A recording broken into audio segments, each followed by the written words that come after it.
Dixon, take us to the mountain bike crash. What was the moment you realized this wasn't just an accident but a reckoning?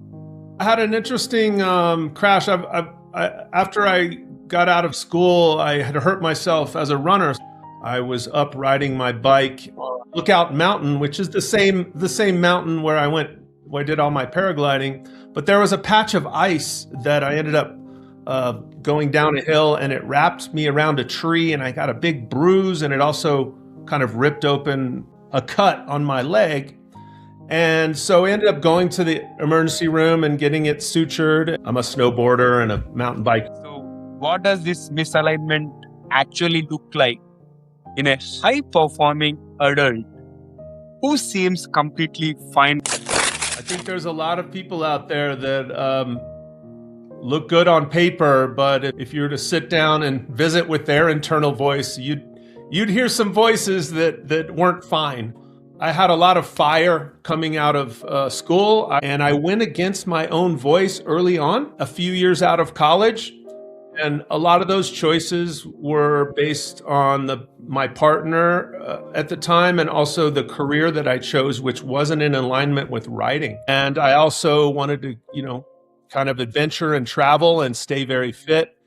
And instead, I ended up getting involved in a relationship that ended up having a relationship I didn't necessarily want to be in, but we kept coming together for different reasons. We ended up getting pregnant and deciding to be together for this reason. I would say wrong career and kind of the wrong partner. So folks, you have tuned into TGV, and hearty welcome to the Guiding Voice podcast series, the world's only quadrilingual podcast at this moment of recording, and we are trying to embark into multiple languages as we speak, and here we embark on transformative conversations for a better future, and we want to simplify and amplify your journey to success. I'm your host Navin Samala, dedicated to making the world a better place by bringing you wisdom through valuable discussions with experts designed to simplify and amplify your success. And thank you so much for tuning in.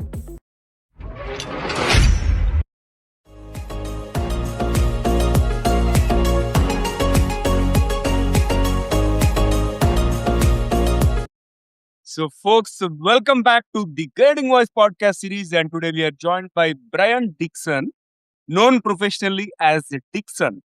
He is a Colorado-based adventurer, author, and speaker who spent 2 decades successful on paper but drifting inside. A life-threatening accident and a solo paraglider launch at 52 became his turning points, and he now helps men wake up, realign, and move forward before it is too late. And we are pleased to have him. And Brian, hearty welcome to the Guiding Voice podcast series. How are you doing today? Hey, it's so good here in Colorado, Naveen. Thank you for having me on. All right. So, Dixon, first things first, you have so much of expertise, and especially you have come across an accident and now you are helping people. So, what exactly are we going to focus our conversation today, and why should somebody tune into our conversation? Yeah. I'm pretty passionate about this topic. In a nutshell, Naveen, I feel like I fell asleep for 20 years as a man, and I kind of fell into the trap of kind of over providing for people. So helping too much and losing myself in the process. So if any of your audience kind of feels like they've ever had a sock in their mouth and couldn't be their truth self, I want to talk about that. Quite interesting. So, folks, today we are going to have an interesting conversation on the topic at hand. Before it's too late, how to realign your life at 40, 50, and beyond.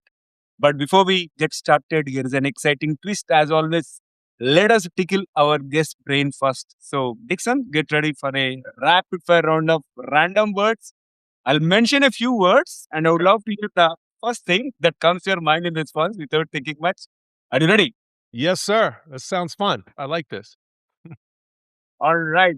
I love the spirit. I love the spirit. And here comes the first word: curiosity, Necessary. invention. Reinvention. Wow. Future, Not promised. Universe. Thank you. Leadership. Comes in all forms, not just the kind you think of normally. Success. Success. Mixed results. All right. Here comes my next word, confidence. Must have in yourself. Role model. Love. Aliens. Yes, I think so. Okay, comes the last one, midlife. Rebirth. Rebirth. Wow, wow, wow. Superb. I loved all your responses and thank you for participating in rapid fire round number 1. There is one more rapid fire round towards the end of the episode. And Dixon, thank you for being part of our Okay. journey. Let's get into the mainstream conversation. And first and foremost, talk to us about who is your guiding voice? Such a great question. And I do love the kind of the idea of your podcast, just the entire structure of it speaks to me, Naveen, because when we talk about our guiding voice, at least for me, it's something that I shut down for so many years and I turned it off. And in my book, I talk about kind of putting a pillow over the mouth of my guiding voice, my internal gut voice as a man. And I tried to push it down and make it be quiet. And it turns out that the quiet desperation that replaces the voice is way worse than, you know, trying to shut off your guiding voice. So mine is back and it's very strong. So I'm happy to report that. Right. Got it. Got it. And Dixon, talk to us about your success mantra, as in top 3 things that have contributed to your success so far. Let's see. Top 3 things success. Well, I feel like I've had a career that's been pretty eclectic. Um, I was supposed to go into journalism early on, and I kind of went down a rabbit hole of different careers that didn't align with my voice.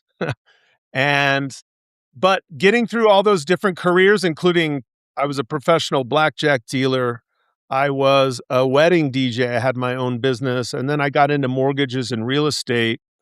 And on paper, I'd say all that looked and sounded successful, but for me, the 3 things that contributed to at least having it look successful were personality and, also, um, being a man of your word. So if I say I'm going to do something, I always found it important that I've a handshake, follow through, and, make sure you deliver on the promise for my clients, especially in real estate. And, the other one is just, I think, being grateful, has helped me along the way, no matter what the situation of the roller coaster, up or down. Some very low points in there, now some very high points. So, um, gratitude is big for me. Yeah, got it. And in fact, you have answered the thank you when I mentioned about universe. So that speaks volumes about how grateful you are. And yeah, people are not generous about being grateful for things that we have. And you are reminding it so nicely. Thank you for that. And Dixon, 20 years of misalignment. It's a powerful phrase. So, what does this misalignment actually look like in a high performing adult who seems completely fine from the outside? Yeah. I think there's a lot of people out there that, look good on paper, but if you were to sit down and visit with their internal voice, you'd hear some voices that weren't fine. And so, for me, kind of, I think the question you're getting at is kind of the signals of how you get into misalignment or how that starts. And for myself, I had a lot of fire coming out of school. I was a Division One. I was a state champion runner in high school in Maryland, and I always wanted to run and write. So my 2 big dreams were competitive running and writing the great American novel. And so I went from the East Coast to Colorado to run track for the University of Colorado. And so coming out of college, some things happened where I got injured, but I was still happy to adventure in Colorado and write. And I went against my own voice early on, a few years out of college, and a lot of those choices were based on my partner, at the time, and also the career that I chose, which wasn't in alignment with writing. So, right after college, about 3 or 4 years, I made the choice not to go into journalism. I wanted to be an adventure writer for Outside magazine, if you've heard of that, and I also wanted to, kind of adventure and travel and stay very fit, and instead, I ended up, getting involved in a relationship that, ended up having a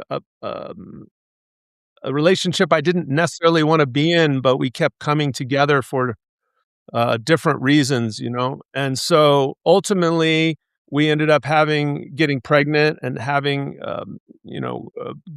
deciding to be together for this reason, and it kind of started this whole life of going down, um, a rabbit hole, I would say. Wrong career and kind of the wrong partner to start everything off, and that was the start of my misalignment, and, uh, because I grew up in a Catholic background, I very much had the idea that I needed to serve and just kind of shut myself off, so that I could raise a family, make the money, and those things kind of took over, and I feel like I became what I call a man zombie, where, I was living for anyone else, so if that makes sense.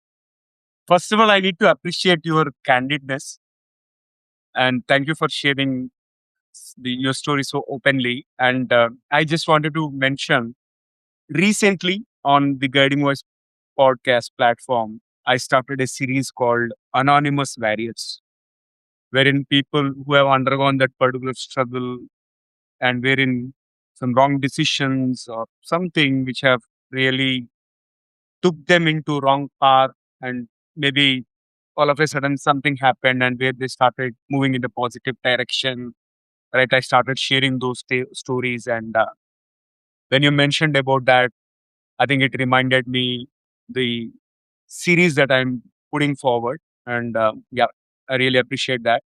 With that, let's move forward, Dixon. You have said midlife men don't fail, they drift. So what are the earliest drift signals people miss for years? Yeah. Boy, that's a great one. In the book, I talk about kind of a tipping point for men where we're built to provide and to serve, but at some point, a lot of us can cross that line of being the serving provider for everyone else, and we don't guard our own dreams. So I feel that one of the most signs that are most common is kind of it's one where you just kind of feel like you're on autopilot and you stop working on your own side hustle. Let's say if you're into music, you maybe stop playing the guitar, or if you like to paint, or if you like to travel, you turn off those little things that are important to yourself because you talk yourself into saying, well, I need to take the kids, I got to get them to practice, and I need to go to the grocery store, and we just don't have the time for me to practice guitar anymore. So it's those little things about yourself that are important that you start to put on the back burner is one of the first signs of misalignment and drift away from your true north. I call it your true north as a man, and it's a tough process because it's very innocuous, you seem like you're doing things for the right reasons, but you're slowly giving away a little bit more of yourself and a little bit more, and over time, you're just a shell if you don't have guardrails for your own dreams. Got it. Dixon, take us to the mountain bike crash. So, what was the moment you realized this wasn't just an accident but a reckoning? So, what was going in your mind then? Yeah. Yeah, I had an interesting, crash. After I got out of school, I had hurt myself as a runner, so I got into biking, and, that was much better for my back. So I raced mountain bikes for quite a while, and in 2014, I was about this time of year, maybe March, I was up riding my bike on Lookout Mountain, which is the same mountain where I did all my paragliding, but there was a patch of ice that I ended up, uh, going down a hill, and it wrapped me around a tree, and I got a big bruise, and it also kind of ripped open a a a cut on my leg, and so we ended up going to the emergency room and getting it sutured, and I didn't think anything of it. I've had those things happen a lot in 30 years of being outside. I'm a snowboarder and a mountain biker and all these things. But it was 3 months later, if you can believe it, I had forgotten all about running into the tree and going to the hospital, and 3 months later, after traveling to the East Coast, I came back home and was riding my bike up Mount Evans, which is a 14,000-foot mountain here in Colorado, and I started having some chest pains, and my girl every morning I wake up, I felt like I had a broken rib, and one morning, my girlfriend said, "If that happens one more time, you're going to the doctor," because I never usually have to go to the doctor. And I went to the doctor, and I'm sitting in the waiting room, and the nurse calls my name, "Mr. Dixon, please follow me back." And when I did that, I started sweating, and I started to collapse right in the hallway, and they took me to the emergency room, and it turns out that I had a massive pulmonary embolism, which is a big blood clot that had taken over my entire lung. And I found out later that the crash from 3 months ago had caused a blood clot probably from the bruise or you know, the laceration, and it took 3 months, 2 months approximately for it to move up through my body over time, and if it woulda gone one way in the heart, it would have been a death, a heart attack, and if it woulda gone broken up anywhere else, it could have been a stroke. So, I woke up out of the hospital, and I started thinking about how your life is very fragile, and, I started to really look at my life in terms of, was I living correctly? And the answer was no, and so I started looking into how to get realigned with my values, get back to my true north, and what was important to me, kind of the dreams that I had let slide. Yeah. Got it. And Dixon, when I mentioned about midlife during the rapid fire round, you said it's rebirth. And also, I think you believe midlife is not a crisis, but a wake up call. So, what shifts biologically or psychologically during these years that force truth to the surface? Yes, you cut out a little bit, but I believe the last question was, what does the midlife crisis look like for most men? Did I hear that correct? Yeah. That's right. It's That's right. interesting, Naveen, because yeah, the stereotype of a midlife crisis for a man is usually a reactive process where men don't know really what's wrong, and they have this reaction of, I want to feel young again. And it usually comes out sideways in a destructive or juvenile way. And so that's why the stereotypical midlife crisis, you see guys spending money or buying a motorcycle or cutting their hair and running off with their secretary or drinking a lot. There's all kinds of destructive ways that a crisis shows up. And what I propose in my book is that every man have a midlife crisis, but I want them to wake up at least and know that they need one and that crisis should be guided. So we should have some rules and not a reactive, juvenile kind of destructive answer to why we're just feeling restless and not right and unhappy. So, first of all, we need to wake up the men that aren't having a crisis. The ones that are, I think, are in the right space because they realize something's wrong. They're just going about it in kind of a random way, a reactive way. Does that make sense? Okay. What was the biggest lie achievement told you and what replaced it? Biggest lie achievement told me. Yes. Oh gosh, that's such a great question, Naveen, because I believe a lot of men will do everything they can to be successful on paper. And it's that societal pressure to, you know, have the car and the house and the life that everyone looks like they want. So I would say the biggest lie is exactly living to comparing yourself to other people. I mean, Teddy Roosevelt said, comparison is the thief of joy. And so I think comparing yourself is the biggest lie. I think you need to really be listening to your own guiding voice of what makes you happy, not what your parents think and what society thinks. Okay. Okay. And many audience are successful but unsettled. How does someone diagnose whether they are in silent drift mode versus aligned with their values mode? Yeah, that's a great question too. So diagnosing yourself is the hardest thing if you're asleep and you're kind of on autopilot or a man zombie is what I say in the book. But to diagnose yourself, you need to have awareness. And it's one of the things where you need to kind of understand how the mind works and say, oh, am I guarding my guitar playing? Am I making sure that I make time for my art or my book or my travel dreams?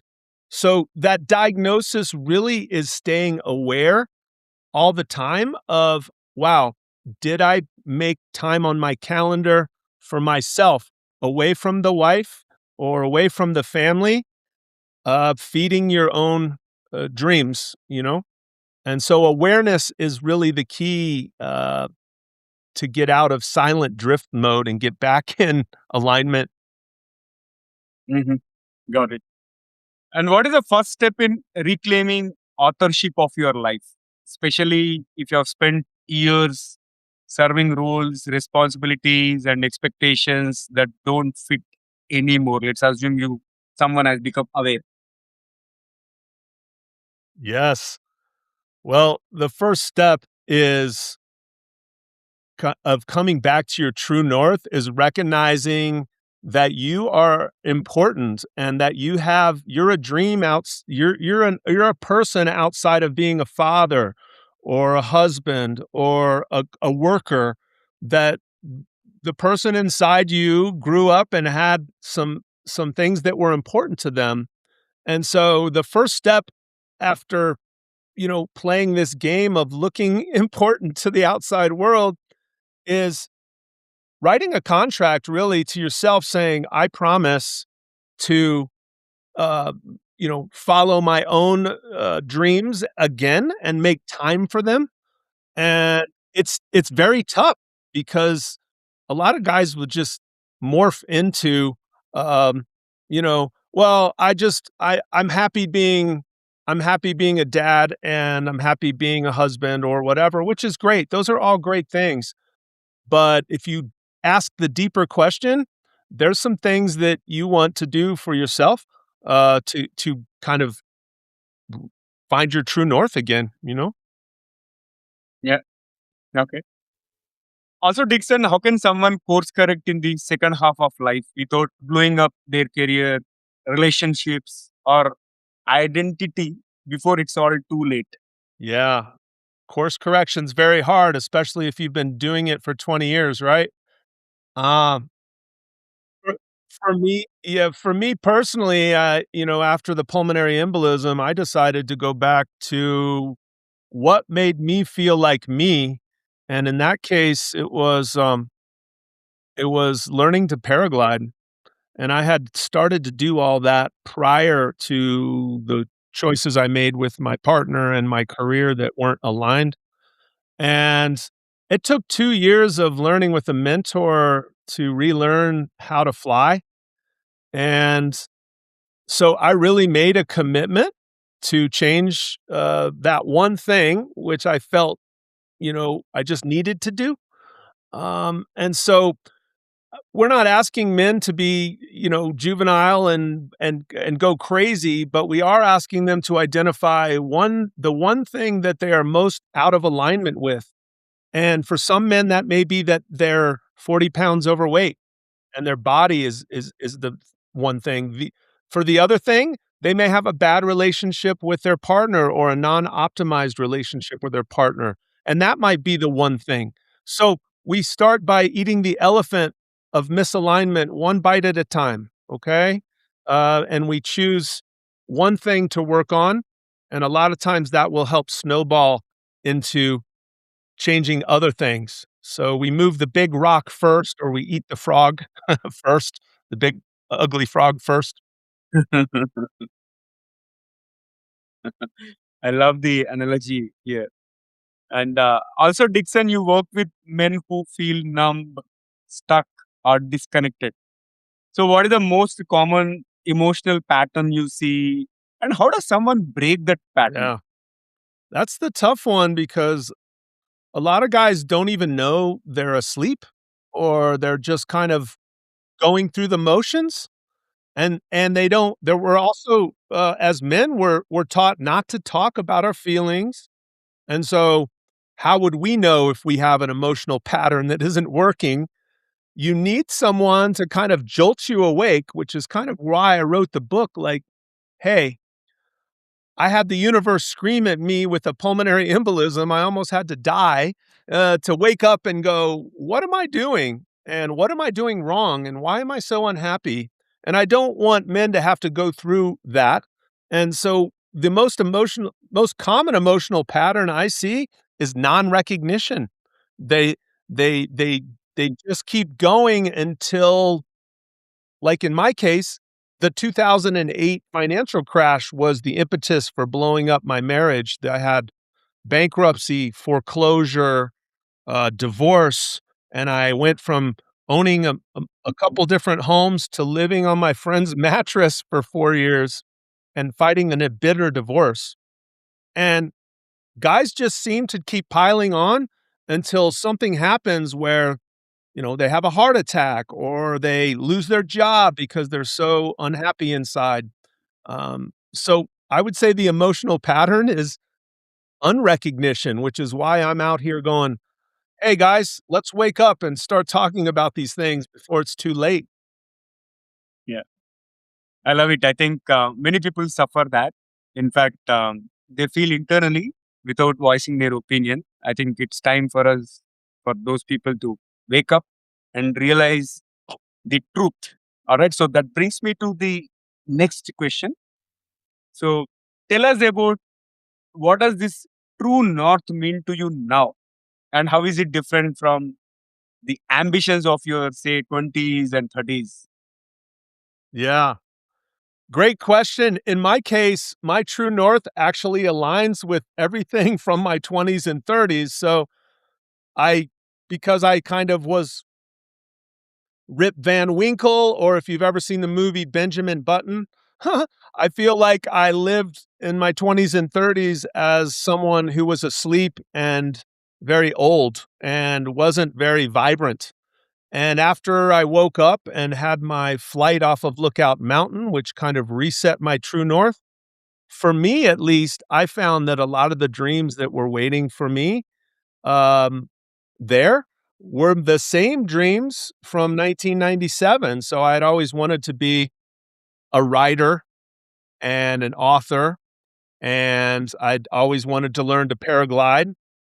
All those things are now happening because of the launch of Lookout kind of brought me back to my true north and what was important to me. And once I did that, I started looking at other parts of my life that I could align, which was like my relationships. And I met the woman of my dreams by being open and working on myself. And now I have an aligned relationship. So these different categories and the career piece, I'm now writing and speaking, which is what I always wanted to do as a 20-year-old.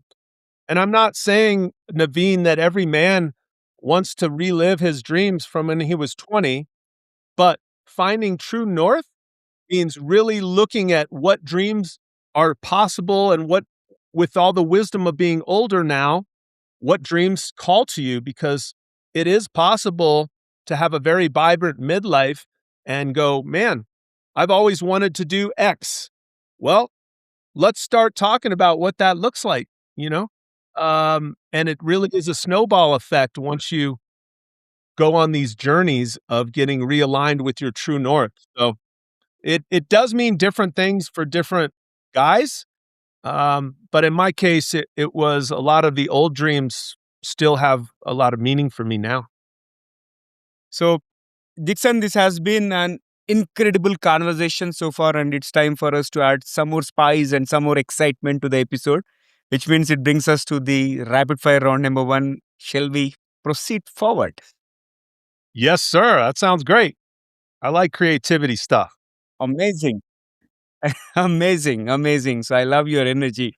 And here comes my first bullet out of second rapid fire round. If you could have one gigantic billboard anywhere with anything on it, what would it say? Go outside, the rest will follow. Go outside and the rest will follow. Super. Can you describe yourself in just one word? Grateful. A belief you had at 30 that no longer serves you. Comparison. Comparing yourself.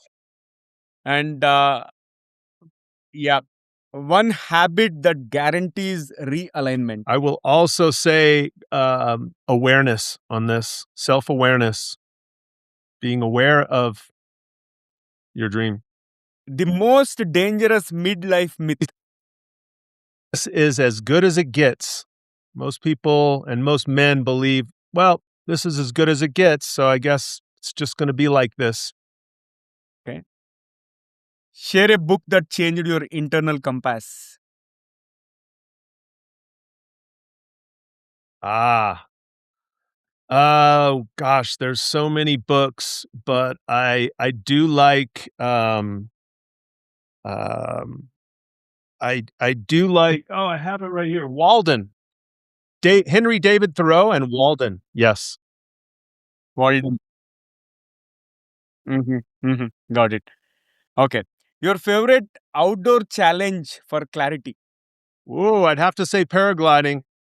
Flying above the mountains. Very clear. Very clear. Okay.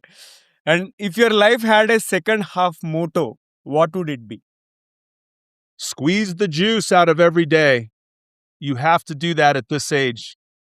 You're not 20 anymore, and you don't have a lot of runway left. So now or never, right?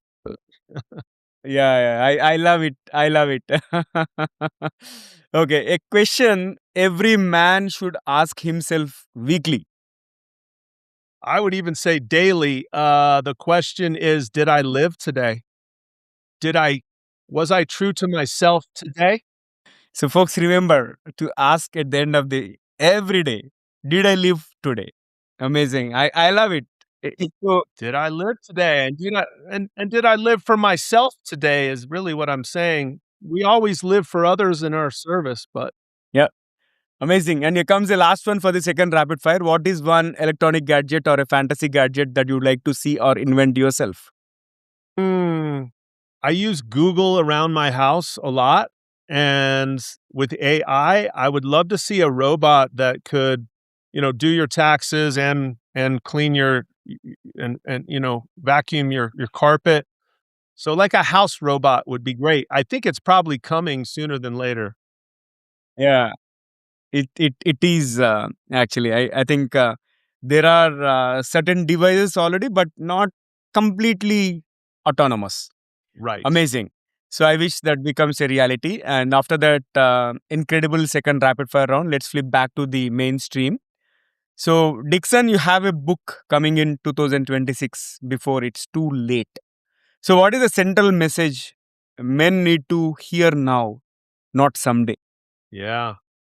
Yeah, there's the book title kind of says it all. At this age, you need to realign with your values as a man before it's too late because I know so many men who think everything's fine and then they end up having a heart attack at 58 years old. And, I just had that happen to a friend of mine. And so the central message is change before it's too late because you're not 20 anymore. And if you're going to make changes, you better do it now. Got it. Amazing. I thoroughly enjoyed talking to you, Dixon. It was such a pleasure hosting you today, and I'm looking forward to hosting you again in future. And how has been your experience being a guest on the Guiding Voice podcast? Oh, it's been great. I really love the thesis of the podcast, and I'm a big fan of, finding your own guiding voice in yourself. I think is a big thing. A lot of people, they turn it off. And so I appreciate the idea of the podcast and what you're talking about, Naveen. I think it's important. Sure. Thank you so much for the kind words. And friends, that was our episode with Brian Dixon. Before we jump into the fun trivia section, we have a quick request. If you haven't already subscribed to our podcast, please subscribe. And also, if you're listening to our show on Apple or Spotify podcasts, request you to hit the follow button and also leave a rating or review so that we can amplify our reach and all the great stories can make a difference in somebody's life. And also, if you have enjoyed the conversation and found it useful, request you to share with at least 3 of your friends or colleagues who would also like TGV. So, spread the knowledge and help others grow just like you. All right, now it's time for us to cruise into the trivia segment.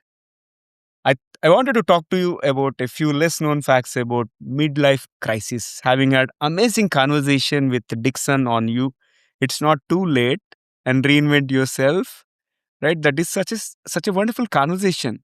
But guys, where did this midlife crisis come from? Right? It wasn't invented by Hollywood or by dudes buying red sports car. The term was actually the term was actually coined in 1965 by a Canadian psychoanalyst named Elliot Jacques. And he first introduced the idea even earlier, like way back in 1957 during a talk in London. And here is the twist. He thought midlife started at age 35, not 45 or 50. And he based it on studying creative giants like Dante and noticing their work shifted in their mid 30s. And it's not universal. Studies show Japanese and Indian cultures barely recognize the classic midlife crisis at all. So, the midlife crisis is not biology, mostly Western culture and our obsession with youth. So, this is the fun trivia I wanted to share about midlife crisis. So, folks, if you have already gone through midlife crisis and how you have dealt with it successfully, do let me know your tips. If you're watching this episode on YouTube, you can comment there, or if you have found it on audio platform or any other social media platforms, you can comment there as well if the platform allows you to do so. So that's it for today. Thank you so much for tuning in and also for being part of our awesome TGV family. So until next time, take care, stay inspired, and remember, the best is yet to come. Goodbye for now. See you all in the next episode with another amazing guest. Take care. Love you all. Bye-bye.